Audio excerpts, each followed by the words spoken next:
everyone. This is our first podcast for Criminal Justice Cafe. I'd like to say hello. My name is Jacqueline Polverari. I am a criminal justice advocate, currently in school for my master's for criminal justice and my doctorate for social work. And we have our first guest today. Norm Pattis is a longtime Connecticut defense attorney.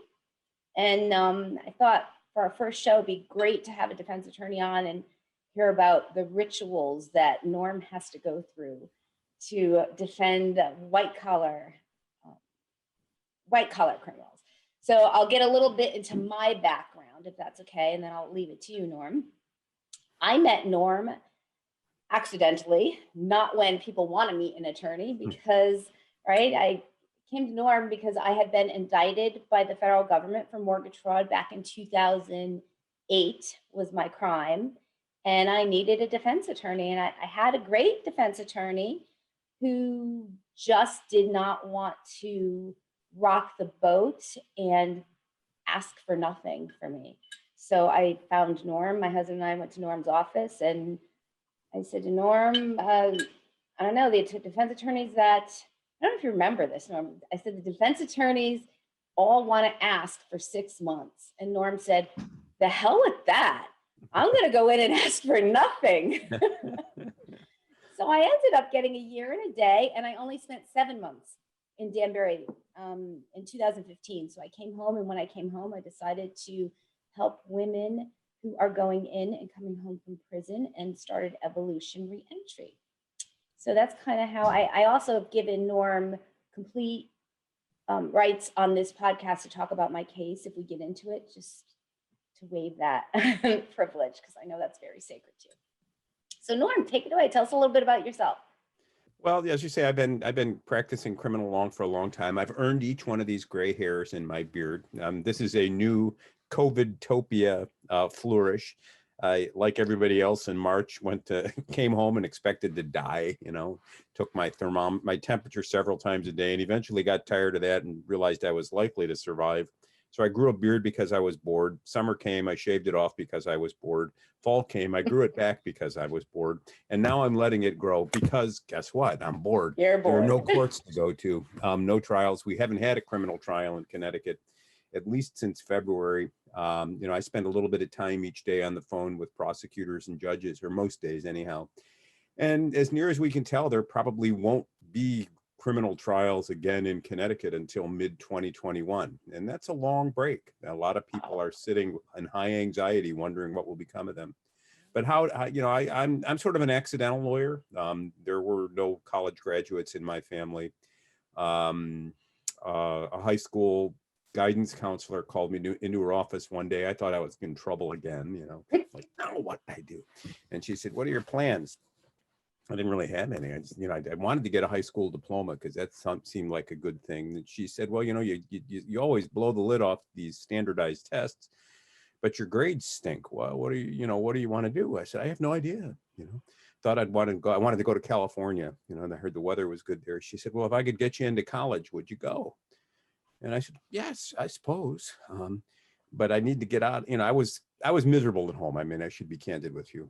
My father disappeared when I was 7 or 8, and he didn't reappear in my life till I was in my 40s, believe it or not. And my mother struggled and ended up living with a guy who didn't care for me. So I was going to night school and day school to get out. In Connecticut? You were here in Connecticut? No, this was in Detroit, in Michigan. Oh, Detroit. Okay. And that must have looked somewhat extraordinary to the school. Here's this kid whose grades are for shit, excuse my language, whose grades are for feces, and who, comes to class but zoned out all the time. And so she got me the Mother's Club scholarship. They let me out of my senior year just before the Christmas break. And I went to a teacher's college in Michigan for about a year and a half to learn how to study and prove myself. And I transferred to Purdue and ended up at Columbia and taught at Columbia for a while, taught in the political science department, and then went to law school just because I was curious about how the world worked. And I'm a good student, as it turns out. Well, you love philosophy too, right? Right. Yeah. Yeah. And who would have thought that, so I learned how to study and learned and realized there was no drug like the learning curve. So John Williams in New Haven gave me my start as a lawyer in the early 90s. And I just gravitated to criminal defense. I'm astounded at the things the state can do to people. I have issues with authority. No surprise there. I'm 65 years old and I got hair down the middle of my back. And so I'm happy as a criminal defense lawyer. It's where I belong. Well, I know you get a lot of controversy for a lot of the cases you take. And I have to say, I believe everybody deserves a defense. I believe that. So I wholeheartedly give you such kudos, and I respect you greatly for taking on the cases. The hard cases, a lot of attorneys I don't think would take on. And I like the hard cases. The harder they are, the more inspiring they are. I remember, my wife likes to turn the television on in the morning to get the traffic report, so I know where not to go, and the weather, so I know what to wear. She takes good care of me. And one day I turn on the television and there's a story of a guy who's accused of throwing his 7-month baby off the bridge. And I looked at her, I said, now that's a case. And, a couple of weeks later I had it. And it was a very difficult case. But there was no place in the state of Connecticut or in the United States that I would rather have been than standing beside Tony Moreno as we faced those charges. It was a heartbreaking case, but I was where I wanted to be. And how do you, as a defense attorney, I mean, I have a lot of clients, women that are recently sentenced, waiting to go to prison to self-surrender. How do you deal with, like in the Tony Moreno case, you knew he was going to prison? Well, all advocates fall in love with their own theory. And our theory was that he was with the child and the child did what's called a myoclonic jerk. You know how infants sometimes do one of these, and slipped out of his arms. That may or may not be what happened. He testified to that, but the text messages that he had sent to the mother of his child shortly before the child went into the water made it sound intentional. And I think the jury concluded that it was. So I don't view prison as a constructive place for anyone. I think that, some people are dangerous to society, and I suppose we need prisons. But I've yet to meet the person who's come out of prison a better place. We hurt families, we pretend that we're doing so-called justice, but we're really not restoring anything in prison. We're stealing time and breaking hearts. And maybe I'm sensitive to it because, as I said, my father disappeared one day and he was absent from my life. He wasn't in a prison, but he was gone. And what good did that do? It did me no good. What good does prison do? So it's easy for me to fight the consequences of that, the consequences of a conviction. It's harder to stand next to a client when they're in such despair and terror and anxiety, and that's extremely difficult. I can imagine. I mean, the mental health. I know when I went through my case, I have 3 kids. I've actually done a podcast with my daughters and how it affected them. I went for a very small amount of time compared to some of the women that I've met, and the casualties were my family, and the collateral damage to my kids. And they were teenagers and they needed their mother and put me away. And as you know, in any federal camp, the women are utilized, pretty much they're satellite camps. Women are utilized to keep the larger prison going. I mean, we're electricians, you learn to be a plumber, you learn to be a carpenter or grounds. So you're working for 37 cents an hour, taking care of this big, large prison. And that's what they're utilizing these camps for. And I can't see there's no rehabilitation at all being done. Yeah, I get that. I mean, I remember meeting you and your family and just being dumbstruck once again by the blind irrationality of the system. In the federal courts, sentencing is governed by a cookbook called the Sentencing Guidelines.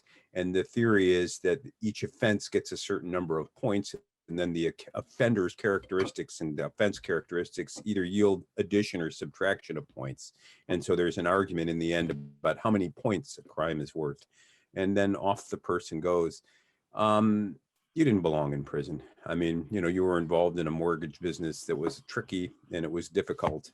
And, arguably you colored out outside of some of the law's lines. But the consequences that you paid in terms of anxiety in your professional life were great enough to deter and punish you. Prison was a gratuitous insult that did no one any good.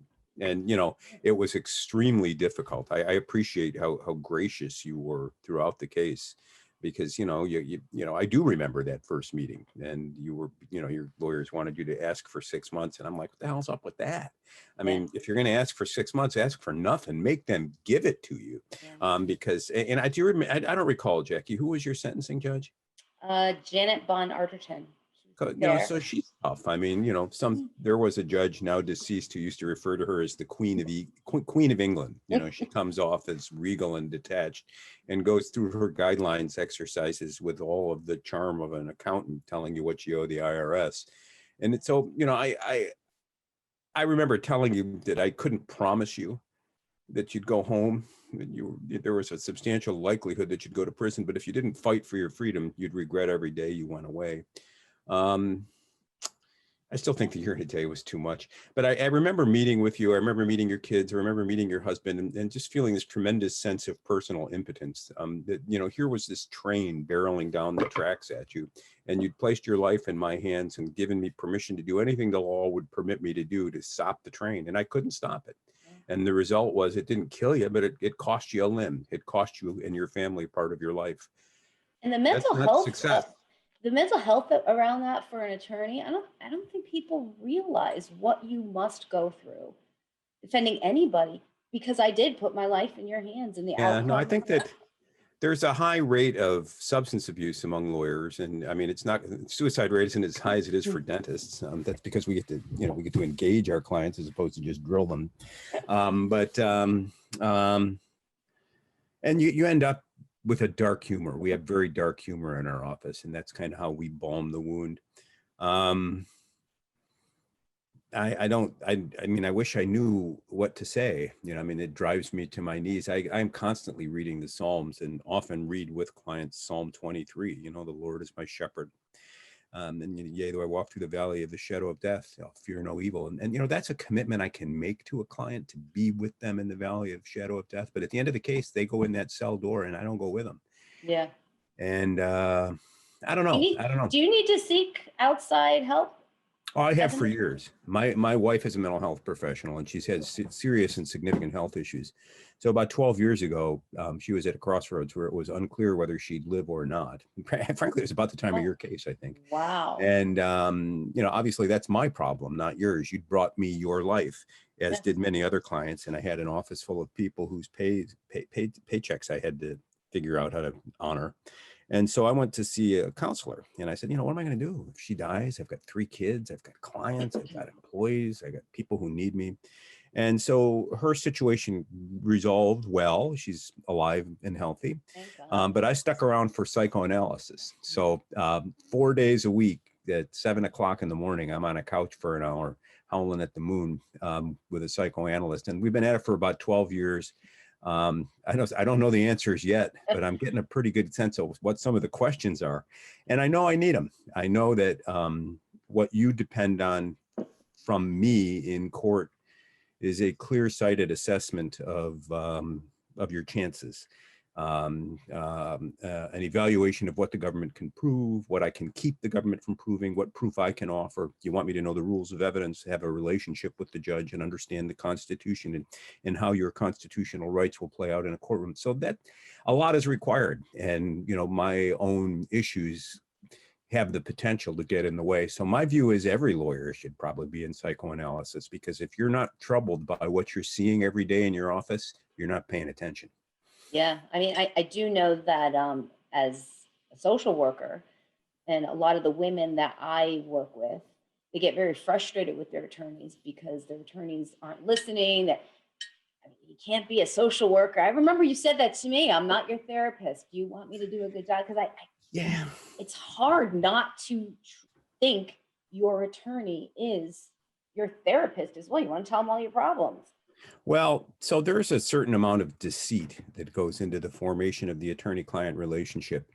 In theory, I'm going to be your savior. And I think every client harbors the belief that their white knight will deliver them from all evil, and that they'll walk away and live happily ever after. And that's the fairy tale vision of lawyering. And there are lawyers who cultivate that and nurture that. And some lawyers are content to play a counseling role. I'm easily overwhelmed, and candidly, the way my office works is I have a number of people that I try to get my clients to work with along the way and talk to me only as a measure of last resort. And some clients are deeply offended by that, and I encourage them to go elsewhere. I can't be all things to all people. I'm pretty good in a courtroom. I'm pretty good on my feet. But you know, I'm not very good at helping you understand that there will be life at the end of the catastrophe. My job is to try to keep you out of prison or minimize the time in. And once you go, there's not much I can do for you. And it's a bad place. It's a bad business model. I've enjoyed the pandemic. I could imagine. I tell you though, it is true, because when you were representing me, I wanted to hear, you're not going to prison. That's what I wanted to hear. And that's all I wanted to hear.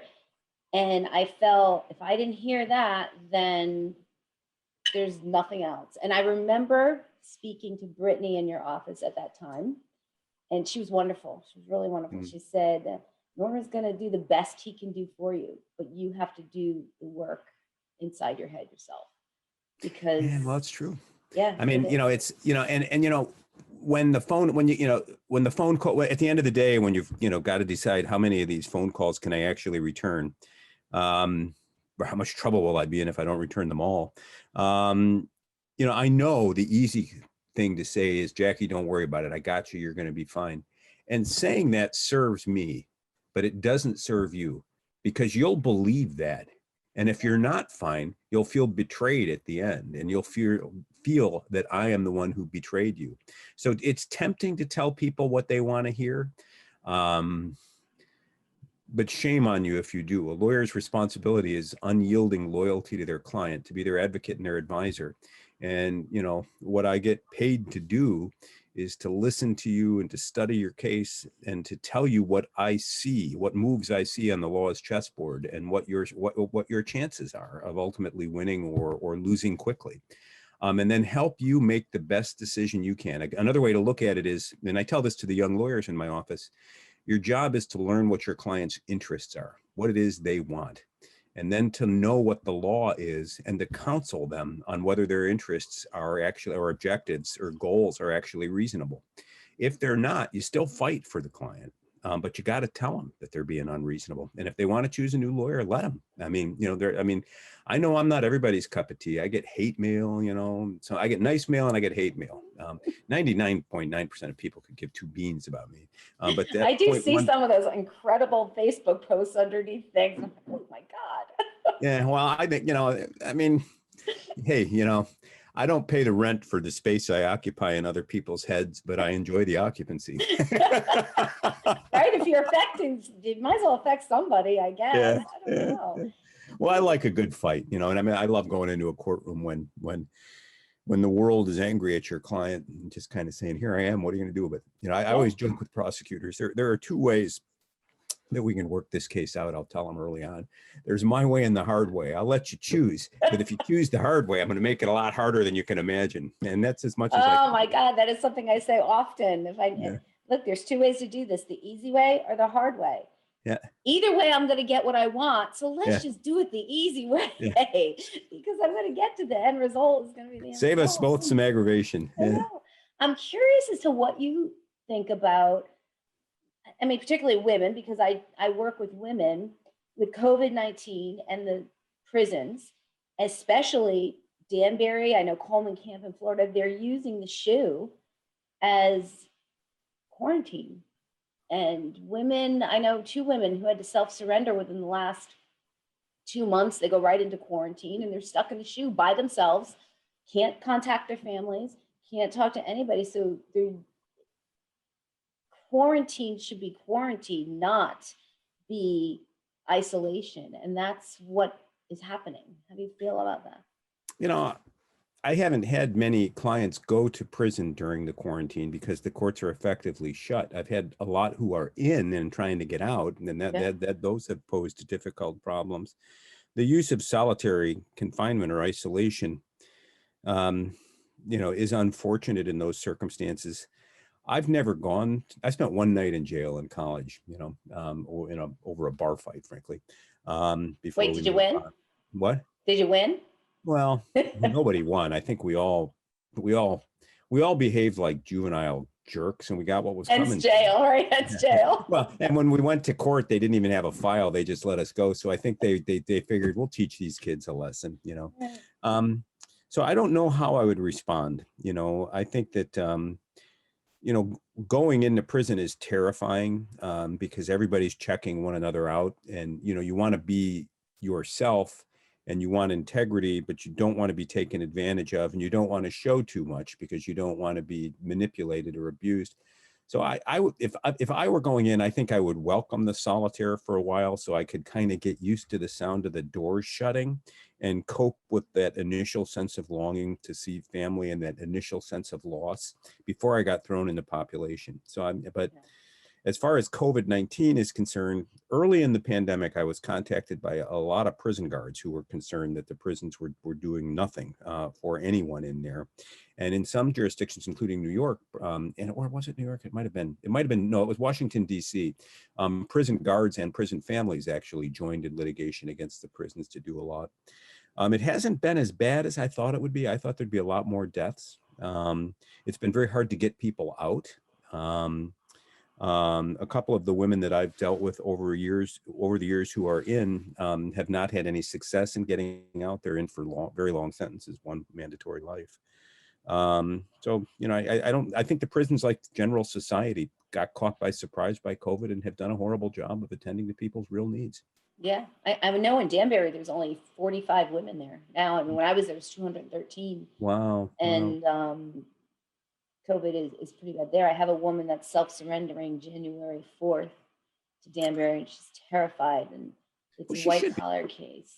And I mean, what in the world is wrong with a federal judge to send somebody to prison in the midst of a pandemic? If they're out on home release right now, pending sentencing, wait for them to be vaccinated and then send them in. So we're in the process of working out a case for a man, a state court case. And our deal is he'll plea, but he doesn't begin his sentence until after he's been vaccinated. Why not?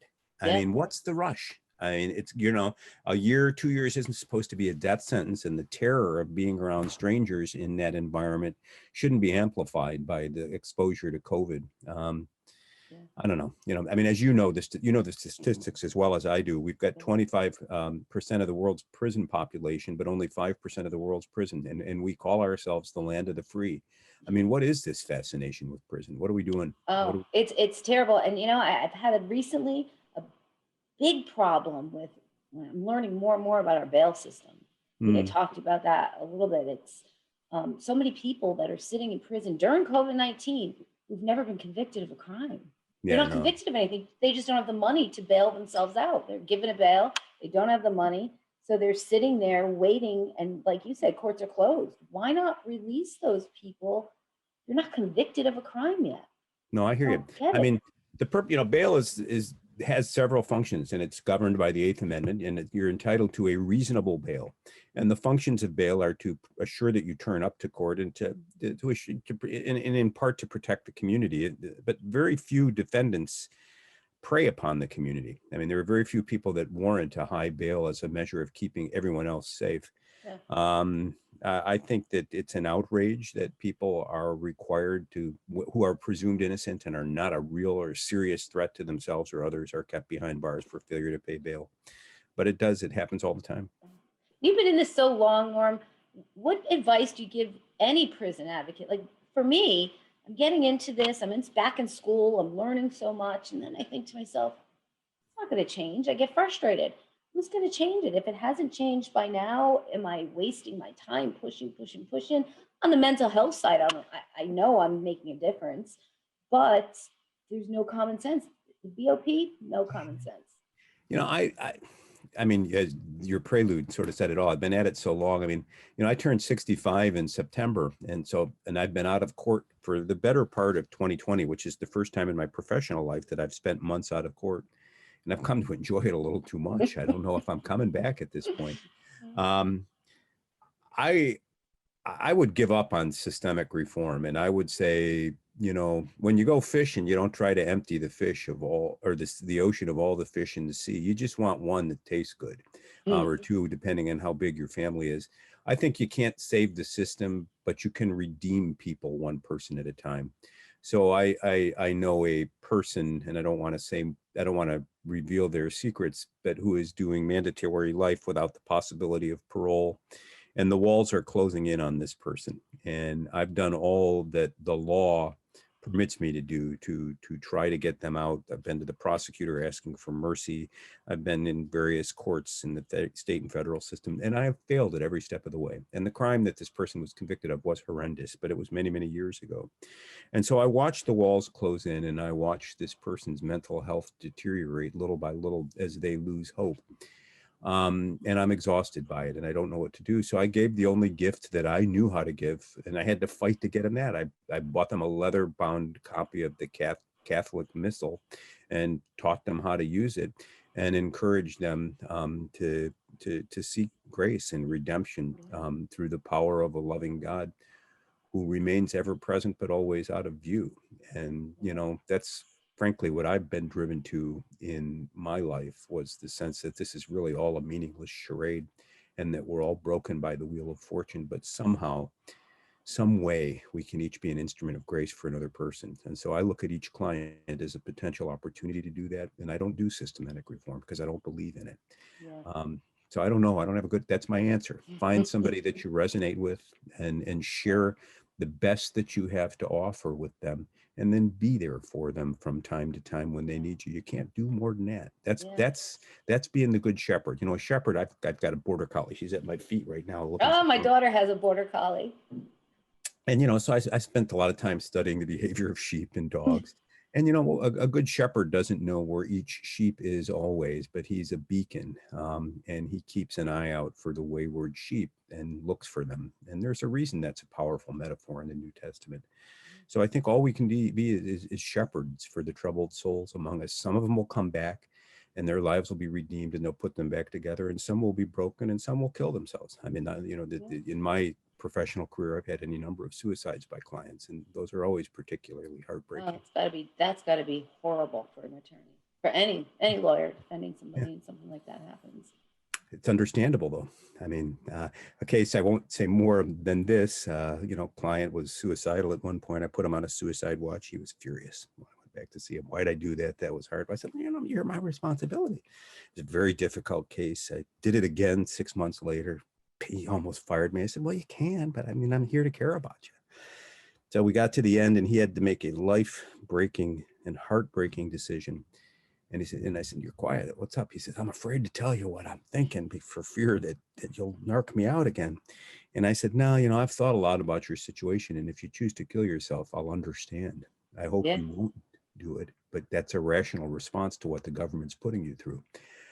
He didn't. And, you know, that's that. But I mean, that's real. That's life. That's lawyering. Oh, it is true, though. I know what I was facing, and the depression and the anxiety, and I had thoughts in my head in the very beginning. I did not know what to expect at all. And I had a shepherd. You sent Babs to me. Yeah. And she came over my house, sat me down. She said, look, girl, I'm going to give it to you real. Straighten up. Put on your big girl pants. Is that what she said? Yeah. That would be Babs. Yeah. I love her. I just absolutely love her. And you know, Babs is another former client, and she has been an instrument of grace to me because, you know, I don't have permission to talk about her case, but suffice it to say, she's a good woman, and the system hurt her. Not that badly as hurtings go in federal court, but more than I thought was necessary. And I felt like I let her down. And she made a point of reaching out to me to make sure I was okay. And I thought, wow, this person is larger than the life I live. And she is. Every time I feel like I'm sad, all I do is look at, she's in our women's group, and her face just lights everybody up. She's fantastic. And I decided to do what she does. And like you said, one woman at a time. I just try, and I have the one girl that's going to be self-surrendering, and she's a priority right now. Anytime she calls, I'm here. In the next 3 weeks, she's a mess. She doesn't know. When I went in, if it wasn't for Babs, I didn't know what to expect. My husband had me going to Krav Maga classes to defend myself. I was going to a camp, and because I never knew how to fight, he said, "You better defend yourself." And Babs was like, "Are you kidding me? You defend yourself. You don't have to do that." That's what women need. Yeah. They need a good lawyer like you to defend them and do what they can, and they need somebody aside from the attorney who's going to prepare them. And the sad thing is when they come home, they can't talk to another felon. And again, that is something that. Yeah, that really is crazy. I mean, you've done your time, and what do they think you're going to do? Get together and decide how to rob Wells Fargo or something? Yeah. I mean, the fact is, until you've got that scarlet F painted on your forehead and you've been stigmatized, you don't know what it is to be alone. And so you come home and you want coping skills. You want to learn from somebody who's walked the road you're on. Oh, you can't talk to a felon. I mean, Yeah. So what are you supposed to do? Make a call, talk to the judge who sentenced you? They're too busy. Yeah, it is. It's true. And it doesn't go away. I mean, it's 10 years later for me. And just the other day, I had new neighbors move in. And I'm going to do a shout out to retired Brantford officer, Robin Hunt. I want to say thank you. As she drove up to my neighbor's house to tell them about my crime. And proceeded for the past 10 years, everybody who's come into my neighborhood, she decides to tell them that I am not worthy of talking to me. And this is 10 years later. Wow. So I've decided to stop taking the high road there. I'm going to admit it. I'm not taking the high road. I'm calling her out every time I can. So Robin Hunt, if you want something to say, you can come up and just tell me how you feel, because she doesn't know me. You should invite her as a guest on the podcast and ask her why she does that, what justification there is for it, and what urge to hurt people. Does she satisfy with that? How much is enough? That's my point. My point is, I have never had a conversation with her ever in the 17 years I've been living here. And she doesn't know me, but yet she feels the need to hurt me. And Wow. I don't understand that with people. Humanity today, I mean, we can go on and on about humanity and people hurting people, but that's a direct thing. And that's what felons deal with their whole lives. So I think one of the things for me, and especially with this podcast, is to let people see that a felon is a real person and there is redemption and there are second chances, and defense attorneys are real people. So the death threats. On TV. I wanted to show that here. I said, I got to show Norm. There's a wonderful book written by a man named Harvey Silverglate in Boston called 3 Felonies a Day. And he makes a really interesting point. And that is, at the time that the federal constitution was enacted, there were roughly 40 recognized federal criminal offenses. There are about 40 ways you could become a criminal in the eyes of the federal law. Now, lawyers can't count the number of ways, because by the time you combine accessory with or conspiracy, so-called inchoate offenses, with substantive crimes, drug possession, fraud, this, that, it ends up being tens of thousands of potential crimes. And Silverglate's position was that anybody commits probably 3 felonies a day without even knowing it. And prosecutors then have the ability to pick and choose who they want to hurt with that designation. I think the good book has a lot to say. All have sinned and fallen short of the glory of God. And I've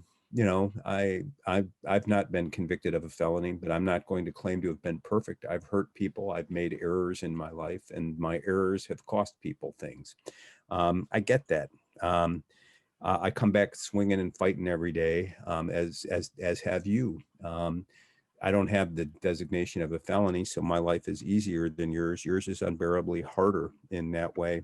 I think laws like banning the box, like making it impossible to consider a person's felony, are important. I think that we should also get rid of the disabling consequences of a felony.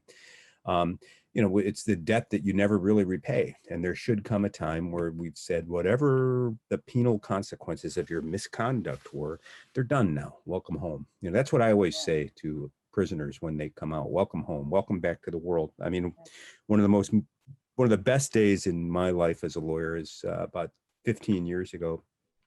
I was in the office, and Donna, remember Donna? Yeah. Oh, we're very good friends. Yeah. So-and-so is here, my office manager. So-and-so is here to see you. And I said, so-and-so, he's in prison. What the, send him back. So he came in and I said, when did you get out? He said, about 3 hours ago. I'm on my way home. I just wanted to say thank you. And again, it was a little act of grace. And here I am talking about it 14, 15 years later. Or again, there was a prisoner who I never had met and hadn't represented. But he was doing some federal time, I think in Pennsylvania.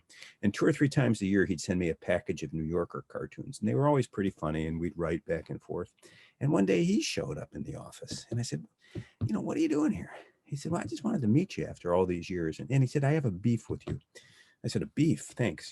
Everyone has a beef with me. Get in line. There's the card number 675, and I'll see you in about 2 years. I said, what's your beef? I didn't even represent you. He says, I referred all sorts of people to you for post-conviction relief. You didn't take any of their cases. I said, why not? And I said, well, because I studied them and I didn't think there was anything I could do for them. So what am I going to do? Take their money and then tell them, oh, well, blame it on the judge?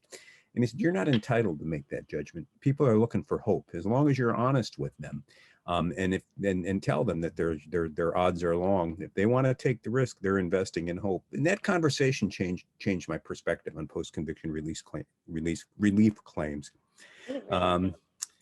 And that he's still out and about in Waterbury. I hear from him from time to time. So that's incredible. Let me ask you something. What do you think of these prison consultants that are charging exorbitant amount of fees to people? I almost hired one before I went because he called me up. Oh, I can get you less time, and they almost try and act like an attorney. And some of them are quite good. So I mean, I know the criminal law about as well as anybody else alive, I think, but I don't keep track of all the prison programs, and there are just too many of them. And so a good prison consultant will know what you should do to maximize your possibility of an early release. So, for example, many lawyers don't know about the RDAP program in federal court, where if you're sentenced to a certain amount of time and you've got, you can complete drug or alcohol treatment, you can get some time off. So prior to entering a plea, everybody's trying to put their best foot forward. So you go to your pre-sentence investigation. I was as sober as the Pope. And then now you're looking at 5 years and like, God, I'd been drunk. I could have if I'd been a drunk, I could have saved a year. Right. So suddenly you want to tell them you're drinking, but now they're saying, well, were you lying then or are you lying now? And then the judge is maybe going to give you some whacking for obstruction of justice. And so a good sentencing consultant can help. And there is somebody I use and that I would refer people to if they have the means. And I would say in 25% of cases, they make a difference. In 75% of cases, they don't. Now, my practice has evolved. So most of the people I represent now are engaged in, or have been accused of very serious felonies. And so, if their cases go bad, they'll be lucky to get out on a wheelchair, and so I don't really work much with sentencing consultants, but a good one will help you. It will help you, a good one. And then I know I've been working with somebody whose case has been all over the news around the world recently, and they have a prison consultant, and I'm not sure what good this fellow is doing. Although there are so many lawyers involved in the client's life, he helps coordinate our communications with one another, so that's valuable. High-paid secretary, administrative. Well, if you're in and you can't do it yourself, somebody's got to do it. Yeah. And so, I don't know. I think for the formation of the attorney-client relationship is a lot like getting married. In fact, there's certain things I say to people, like when you call me up, like, and I don't know if I said it to you, but how'd you find me? Because that's the first thing I want to know. You did. Yeah. I read about you on the internet. Well, and then I'll say something like, that's a horrible way to pick a lawyer. I mean, how do you know any of that's true? And even if it is, maybe you read the wrong stuff, and so I don't make it easy to hire me. I usually ask people to think about it a little bit on what I call the first date theory. So, excuse the misogynistic anecdote here. Makes sense. You're a guy, the bar is closing. The woman the only woman in the bar is at the end of the bar. She's looking pretty good at 2:00 when the bar's about ready to close, but you don't want to wake up in the morning gnawing your arm off, And so I think you said that to me actually, and you made me go home and think about it. well, and you still have me on your show. Yeah. But I mean, I call it the first date rule. You should never propose to someone on the first date. Think about it for a while. People, when they go to see a lawyer, they're desperate. And if the lawyer gives them any reason to be hopeful, they fasten all their hopes on it. And it's sort of an irrational transference process. That's how a psychiatrist may refer to it. And so I want people to have a realistic sense of who I am, my strengths and my weaknesses. I'm a great courtroom advocate. I'm not much in terms of the warm and fuzzies. I've got the bedside manner, often of a rattlesnake. It's not that it's not that I don't care, but I have only so many resources and I'm stretched pretty thin. And so, I know I'm not everybody's cup of tea. Well, I know I found you. Actually, I went home and you said, think about it. And I want a pacer. And I looked up your cases. And I found like 3 federal cases where you won. And everybody kept telling me, you don't win against the government. You don't win against the government. But I'm like, wow, this guy has. He's won. He's got to be pretty good. And I remember Dave, my husband, saying, he won a case federal. We're hiring him. That's it. We're hiring him because he was devastated. He was the first one crying in the courtroom. That's all I could hear when I got sentenced. And I remember, and I had a question for you, and I've never asked you this. When I got sentenced, you turned to me and you whispered, "Do not cry. Do not let her see you cry. The judge see you cry." And I always wondered why you said that. Is it not good for them to see that? I think it's more a question of my defiance and my respect for you. I don't, as I've said at the top of the show, I don't see the efficacy of prison, and I don't want your spirit broken by a process that is fundamentally irrational. You had time to pay, a debt to pay to society. Pay your debt, but do it with dignity, and don't feed the beast, because the beast wants to drink your tears like the blood of an innocent to justify what they're doing. See, she's remorseful. I was right. I'm doing good work. I'm protecting society. I just wouldn't give them the satisfaction. Many years ago, a client of mine was accused of a federal death penalty offense. This was a gang shooting. The rival gangs in Hartford fighting over the cocaine market. And one gang had kidnapped a senior member of the other, tortured him to find a drug stash, and then stole the stash.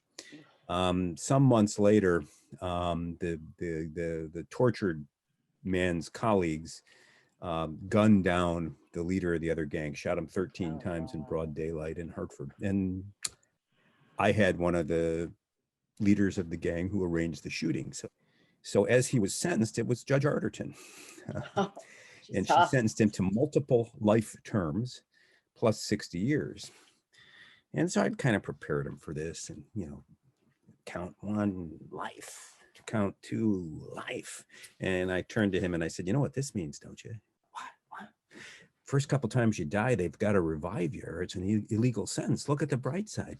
So he started laughing, and we're in there laughing. And the judge got upset. Counsel, I failed to see the humor in this. And I said, well, if you do, there's nothing we can do to help you. We've still got, you can sentence my client to forever in jail, but you can't take his spirit or his mind. Or again, another case of mine, fellow's doing a life sentence on a murder. And I'll go to see him from time to time when I'm having a particularly bad day, because he's one of the calmest, beautiful souls that I know. Wow. And I said, how is it that you remain so much at peace given your prospects? And he's got tattoos from head to toe, and he says, they can do anything they want to my body, but they can't touch my mind. And so I think what I was saying to you, Jacqueline, is don't give an inch of your soul to these people. Don't let the beast have it. It worked, because those words resonated so much with me. When I was in Danbury, very often I got into a couple of, not altercations, but women stuff, yelling at each other. Yeah. And I remembered those words every single time, even to this day.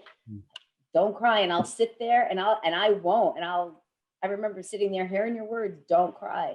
And I never let them get the best of me. And well, I mean, you can cry at home or you can cry with your loved ones, but these aren't people who love you. They're playing at justice and they're breaking hearts, and, and your family was there. And, I mean, your kids were young. That's my dog barking in the background. Hey, Athena, knock it off. Border Collie. She listens. Go back to do your homework. She's beautiful though. She is beautiful. I see the pictures. Yeah, she is. She runs my life. Yeah. We walk 7 miles every morning. So that's how we're doing our time in COVIDtopia, you know. Well, it's good. It's good to do it. I mean, Yeah. it clears your mind too. I mean, Yeah. being in a, it frustrates me when you hear some of these celebrities say that, oh, I'm like in prison in their $1,000,000,000,000 house and they're sitting there quarantining for 14 days and they're off saying they're in prison. I want to just, Yeah, you don't know the half of it, right? right, right. Well, it's been a pleasure having you on. And so you do know, your name gets tossed around in prison. I brought your books with me to read while I was there. It's in the prison libraries, both in West Virginia and in Danbury. And those women, half of them have crushes on you. The other half want to hire you. Well, you know, that's good to hear, I guess. I don't know. I mean, I try to be real about it all. Yeah. And, bad things happen, and bad things happen to good people and bad people. And I've represented good and bad people, but I've never represented a person that I didn't respect in the end and who I didn't empathize with and who I know had come to me and placed their entire hopes in my hands. And that's an amazing place to be as a professional. And it's a high wire act, and I sometimes fail, and I often accomplish far less than I think I could. But I always try. And that's all any defendant needs and wants is respect and trying. Yeah. And, in the end, we're all broken by fate. So, carry me out of the courthouse with my dying breath being, I object. This is an outrage. Well, I respect you, Norm, immensely. Thank you, Jen. And I really do. I think it's wonderful. And what you go through has got to be hard on a daily basis. And I love having and hearing defense attorneys because people just don't see you as a people. I hear it quite often, oh, Norm Pattis. And you hear the good and you hear the bad, and they'll say, he's got no heart. I'm like, he's not supposed to have a heart. How does well, let me tell you a story that kind of helped me a lot. When I was trying the baby off the bridge case, Tony Moreno's case, we were picking the jury, and I learned that my big brother died. The Big Brothers program. I'm an only child, and when in Detroit in the 1960s, as I was coming up, I had a big brother, and he'd have me to his house, and he had a son my age, and I'd go out there every other weekend, and we did a lot together. And he'd come to pick me up at 5 o'clock on a Fridays at a certain location. And I always knew that he'd be there. And I couldn't say that about my dad. Couldn't say that about my mom, who chose what she needed to get from life. And one of those things wasn't me, and that's life. But he was always there. And I hadn't been in touch with him for years. And when I heard he died, I did something I'd never done before at a trial. I said to the judge, somebody close to me has died, and I'd like permission to take a few days off to go to the memorial service. And the judge said yes. And I went to the memorial service. It was very moving. And I realized that one of the things that motivates me as a criminal defense lawyer is the memory of being 12, 13, waiting on a corner at 5 o'clock for somebody to come and knowing they'd be there. So I want to be that guy, I want to be that guy that's there at 5 o'clock when the courthouse opens or closes, and I'll be there. May not have the best stories to tell, may not have the best suit, may not even win your case, but I'll be there, Same here. That's what I try and tell the women. For me, it's the consistency, knowing that I'll show up. I go to every one of their sentencings. I've flown to St. Louis for sentencings. I just went to one at White Plains. Important to have a sense of humor too, and this is where people don't get it, because you got to always laugh. You got to look the devil in the eye and say, "That's all you got." So let me tell you the story of how I crashed my father's funeral. My father reemerged in my life when I was almost 50. He had disappeared the year Kennedy was killed, and the night before I was going to give closing arguments involving the death of a Middletown police officer. My client was accused of felony murder in the death of George Dingwall. Part of the Highway 91 outside of Middletown is named after Dingwall. So I'm in the office preparing closing arguments, and my secretary says, "There's a woman, your father's wife is on line 1." And I'd never talked about my father with anybody. And I'm like, what the fuck is this? What is this? So I said, who? My father's wife. So I pick it up, and there's this voice. hi, my name is so-and-so. I'm your father's wife. And I'm like, really? I hadn't heard anything I from didn't him even know he had a wife. for 40, much less 40 years. I didn't know whether he was alive or dead. So first two questions out of my mind, tell me about heart disease and Alzheimer's. There. Yeah. Always the narcissist, right? So we got together and met, and it was difficult. And in the end, too much time had passed, and I don't think we had. We were not able to connect in a meaningful way. I was happy to meet him, but then I got word that he died, and he didn't want me to know. But I went to his funeral. So my wife and I drove down to Richmond, Virginia, and we knew where the funeral home was.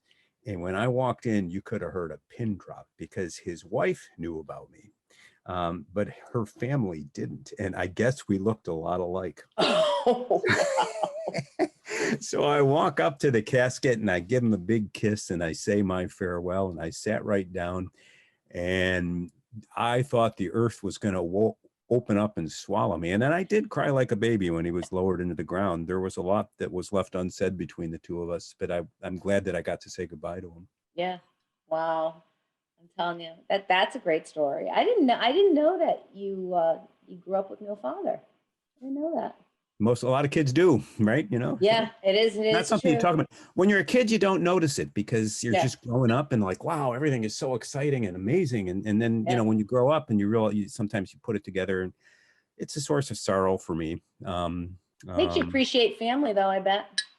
I don't know. My kid, I think I have 3 kids. I'm sure they love me. The role is difficult because I didn't have a model to do it.